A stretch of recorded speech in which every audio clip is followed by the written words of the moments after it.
மணிகண்டனம் மணிகண்டனம் பம்பா நதிக்கரையில் அவதரித்தார் மணிகண்டனம். மணிகண்டனம் மணிகண்டனம் பந்தல ராஜா வந்தார் ராஜா வந்தார் ராஜா வந்தார் மணிகண்டன பார்த்து நின்றார் பார்த்து நின்றார் பார்த்து நின்றார் மணிகண்டனை எடுத்துமே சென்றார்.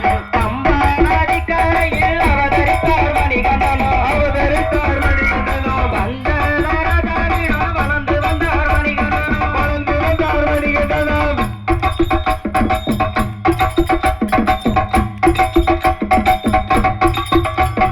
தாயோட தளபதிய தீர்த்திட மணிகண்டனும் புலிபால் தேடியே நடந்தாரு பலவேடான நாட்டையெல்லாம் கடந்தாரு. தாயோட தளபதிய தீர்த்திட மணிகண்டனும் புலிபால் தேடியே நடந்தாரு பலவேடான நாட்டையெல்லாம் கடந்தாரு. மகிழ்ச்சியிடம் கட்டி சண்டை போட்டாரு லாலி கிள்ளி சண்டை போட்டாரு மகிழ்ச்சியிடம்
மணிகண்டன